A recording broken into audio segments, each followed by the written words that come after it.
everyone, it's time for Yoga with Jenny. It's a little late jumping on here today. I had to go and have some of my some physical therapy for my body.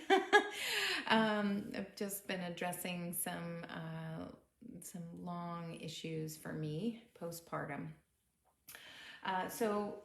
Today what we're going to be doing is kind of a softer, gentler approach to the back body, right? We're working a little bit more strength on Tuesday, so this is kind of a different approach.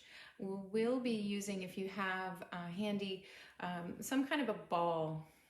So we'll start with some myofascial release and then move on to a foam roller. So if you have both of them handy, it's fine. If you only have a ball, that's also fine.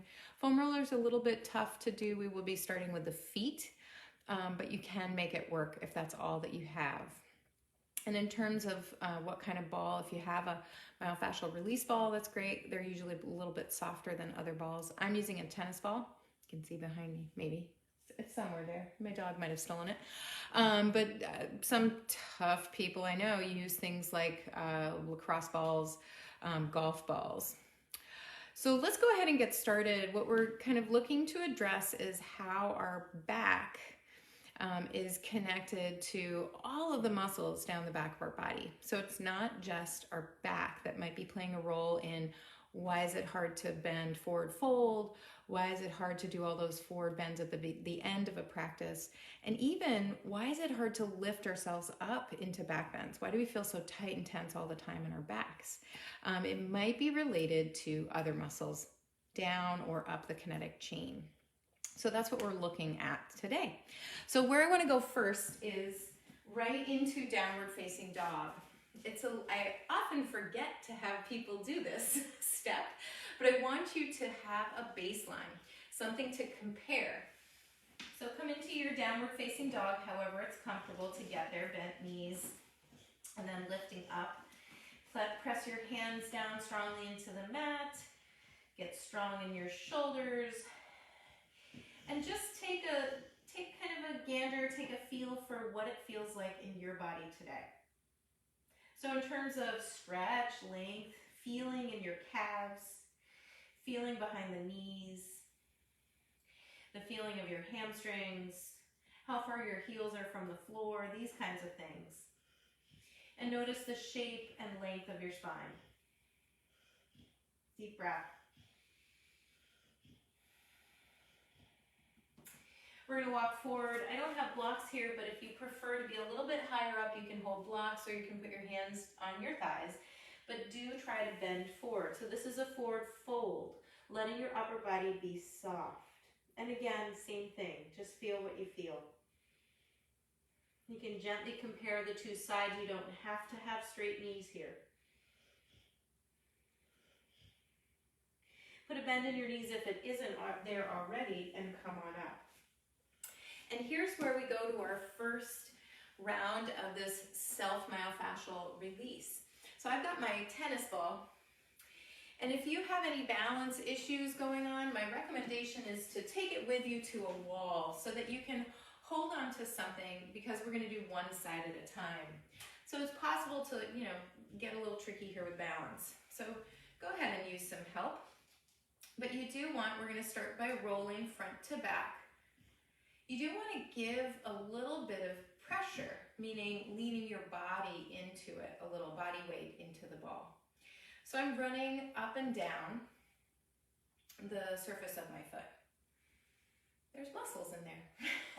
Sometimes we forget about it. This is also great timing with spring days arriving, spring weather arriving for us in the Northeast. We're going from boot season where our feet are trapped in one fixed position in those big muck boots for months at a time to now, I have toes. So now stop, and we're going to try to go side to side. So I like to park it kind of right near the ball of my foot, right near the big toe. So underneath that ball, right where the arch of the foot is. And side to side motion might just be very small. You don't want to lose the ball.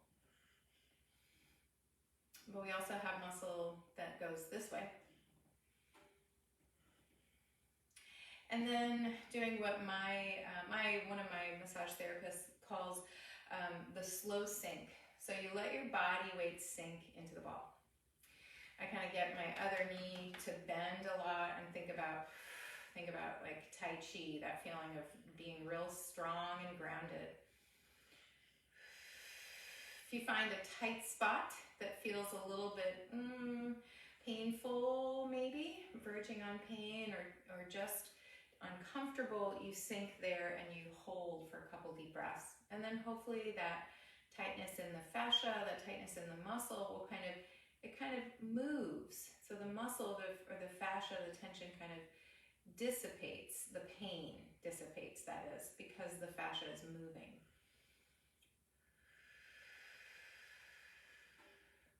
Good, and then come off the ball and we jump down to our mat again. So this is your comparison. This is your chance to think back to what it felt like the first time. Whoa! You find that one of your heels all of a sudden goes to the floor. Or all of a sudden you can stretch your knee a little bit more. It's kind of magical. Or even any of those pain or discomfort signals that go up the back of the leg, maybe it's different. Come forward, do the same kind of comparison in your forward fold. Again, not necessarily straight knees. And come all the way back up. It's time to do the other foot, because we always want balance, right? We always want both sides to be treated, at least on the outside, treated equally, right? We know that they've had a different history, probably, most likely, but give them the same amount of love. So we go front and back. Yeah, I still stick to the tennis ball. I have my golf balls, but it's too much. To do the side-to-side motion, you might be able to see a little bit more on this side. My heel comes down, so that's how I kind of grab a hold of the ball, and I'm able to move the ball side to side under my arch without it rolling away. If your heel is off and you try to roll, you might lose the ball. It still might pop out from underneath you, but it's a little bit more likely to stay. And then the last part is that slow kind of letting go, working into sometimes called trigger points, right, where there's a tightness or a tension or just a kind of bunching up in that fascia.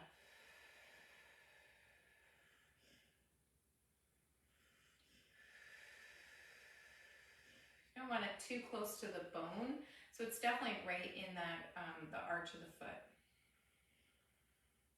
Because pressing on bone can be painful for its own reasons.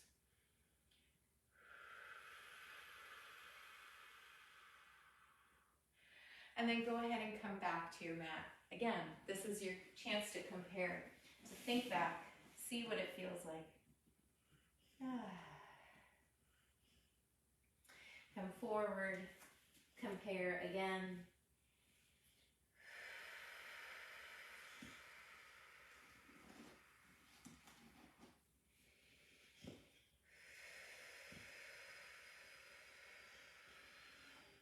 We'll bend the knees and roll on up. Let's move a little bit through that new length that we found up the back of our legs. Inhale, lift your arms, lift your heart. Moving into Sun A. Exhale as you bow forward and fold. And my knees are still bent here, you guys. Inhale, lengthen the spine, come halfway up. Exhale, let's go to that down dog. Forward to plank pose.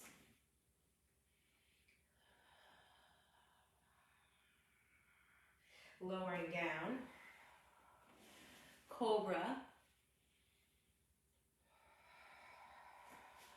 And then lifting and pressing back, downward facing dog. And you can press through, as always, your knees, your hands and knees, or right to plank. Take a look at your feet right here. Just remember being on the ball. Kind of think about spreading your feet wide. Down into the earth. Nice wide base of support. Walk it forward. Lift your spine flat back. Exhale, fold. Transition to standing and hands to heart. We'll do that 2 more times. Inhale, lift. Exhale, bow. Inhale, lengthen halfway up. Exhale, plant the hands, come back to downward dog. Plank pose when you're ready. And slowly lower. Lifting your heart up. If you want to lift your cobra a little higher or even come to the tops of the feet and lift upward dog, just as your shoulders and back feel comfortable. And exhale, down dog.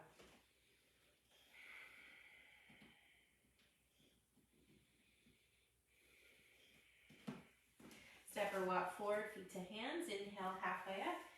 And exhale, fold. All the way up to standing. Hands to heart. One more time, same thing.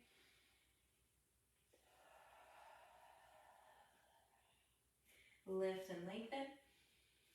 Down dog.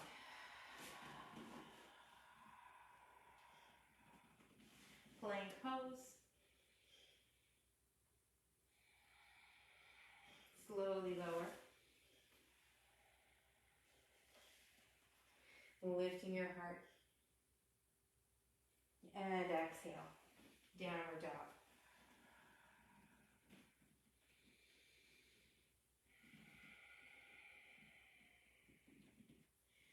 Okay, lower on down to your knees. And here's where we're going to kind of work our way a little bit higher. So the calves may have been feeling a little bit more lengthened, right? From working just with the fascia of the bottoms of the feet. But of course, that's not the end of the kinetic chain, right? What is going to affect those forward bends often involves the hamstrings. So I want you to come, and if you're going onto a ball, you want to park it kind of, here's my cheek, and here's my sit bone. I'm going to go in front of the sit bone. So it's where the hamstrings really are, where they're starting. If you're on your roller, you kind of go into that same spot. And I like to do this with one knee bent. This side is the side that I'm working with, is straight or straighter. If you're really tight, you may be back here. You may not be able to forward bend with that straighter knee. So just keeping your hands where it feels right for you. And you can move up and down the back of the leg.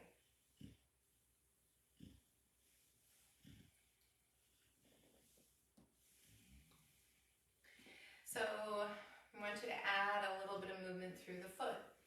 So we're going to kind of tug on that hamstring when we are, if you can lean forward, you're flexing your foot.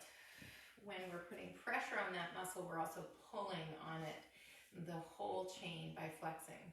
And then release the stretch a little, point your foot. The other way I like to play with this is kind of a rolling motion. Kind of goes like this, kind of across the belly of the muscle. And you can even go really close to that sit bone, that's kind of an ouchy area for a lot of us. Not so much with comparison, we're just going to pause and switch sides with that. We'll see how it affects everything in a minute. So same thing here, maybe you're just going up and down the belly of the muscle. Maybe you're adding that flex point. So the flex is really when I want to feel the most tug. So it's when, if I'm leaning forward, that's when I flex. And then the point is where I feel a little bit of lessening of the stretch. If you look at that pose that we're making when we do that, this is your Jani Shirshasana. This is one of the forward folds that we often feel like we end our classes with. Really common Hatha yoga. Even in Ashtanga or Vinyasa, you see that too. And a little bit of that side-to-side motion if you like.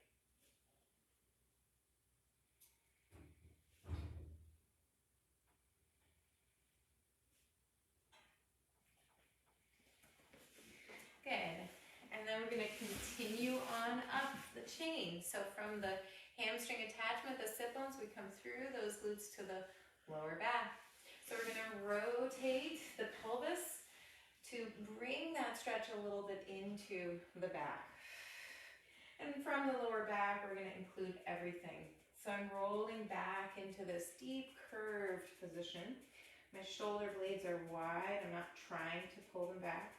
And then I lift up through the spine and the belly. Exhale. Inhale. Up. Exhale back.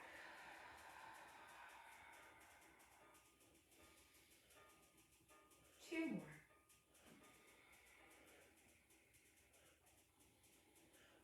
One more.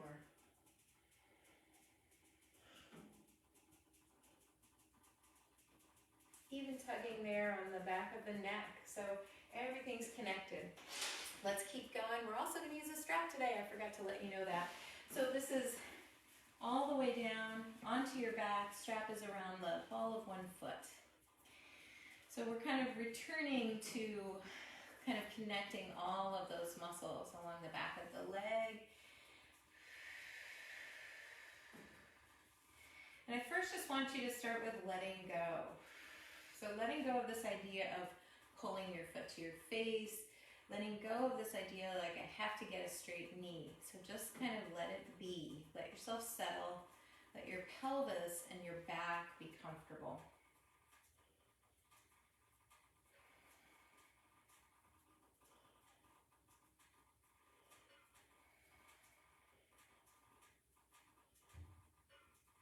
Good, and then just like we did on the roller, I want you to do a little rotation. So it's not moving the leg side to side. I'm kind of literally like turning it inside of the socket. I call it the light bulb turn. So my toe and my knee turn in, the toe and the knee turn out. And so I start to feel how my hip muscles are changed by that position. I always say kind of get a feeling for how your leg is three-dimensional. It's not just front and back. It's got those side muscles too. And then keep going with that idea. We're going to take the leg from side to side. Literally opening and closing like a windshield wiper. Try to keep your pelvis nice and steady here. If there's one of these positions along the way that is kind of calling out to you, you want to stay here, just take a couple deep breaths.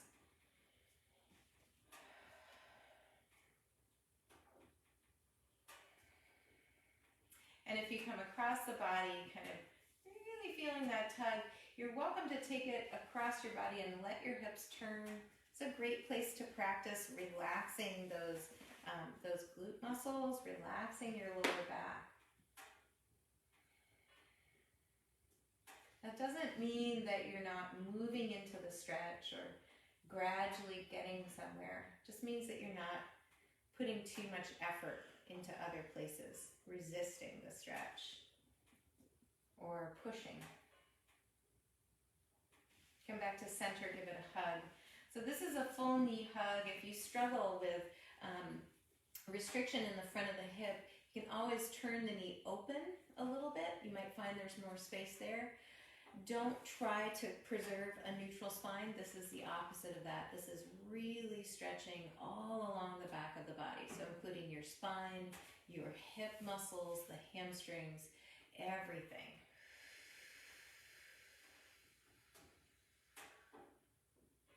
And here's that moment to compare. It's in Shavasana. So you lie and just feel your two sides.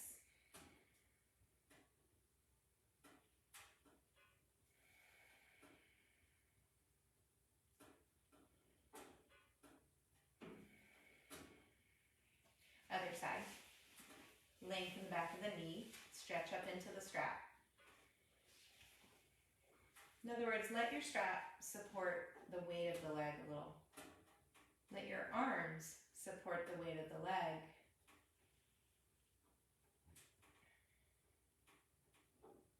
It's like a block in our restorative poses. The strap here is doing some of the work so that our leg muscles, our hip muscles, can learn to adjust and let go. Lengthen. Turn it in and out.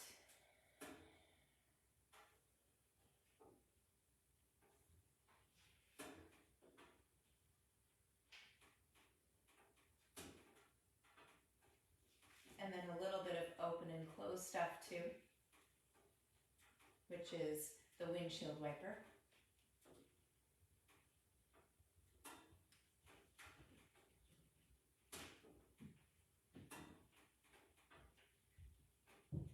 And pause anywhere along the way that feels like it needs a little bit more time.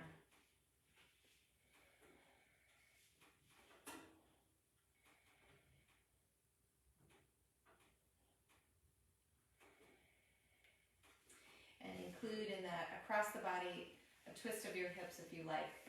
Stretching, moving the back.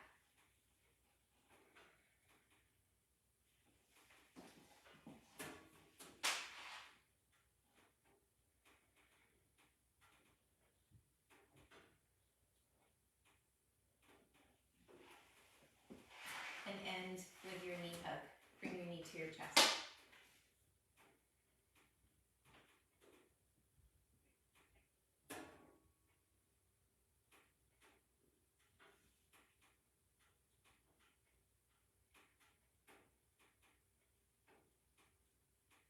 Good. Bend your knees, hug them in. Rock and roll on up. I'm going to have you choose how you lengthen that whole chain. If you really feel like your back is really an issue when you try to do forward bends, then by all means try a bent knee position. So I've got cross-legged. You could even be in a large diamond shape, but you can also go ahead into Dandasana, so the legs straight out in front of you, and we're looking at that nerve tension as well by flexing those feet. Lift up nice and tall, and then we're going to bend our body over the legs. So just two guidelines. We want an evenness in that lengthened stretch. So instead of thinking, I have to be straight, for many of us, what that causes is a whole bunch of tension in the neck. You do not need to hold your head up. But think of your back as being a long, beautiful curve instead of only the upper body curved. So I'm just going to tiptoe forward a little bit and then try to let my head, neck, and shoulders relax. It's sort of like forward fold, right? Same idea. If you need bent knees, you can hold there, that's fine. Straight knees, also fine.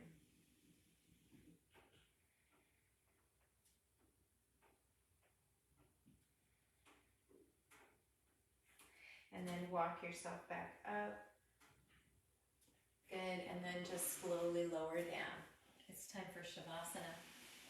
Let your legs lengthen and fan open. If that doesn't suit your lower back, you need a little bit more kind of love and protection. You take your feet wide rather, let your knees knock together and hang on each other. Take a couple deep breaths.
Notice what you're thinking about.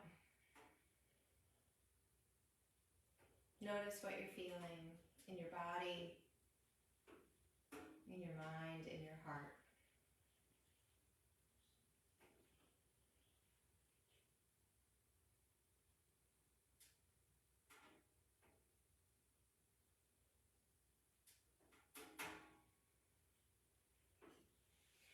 If your knees are bent, try to stretch them out long, reaching your arms over your head as well. And make our way up so you can bend your knees, rock your way up.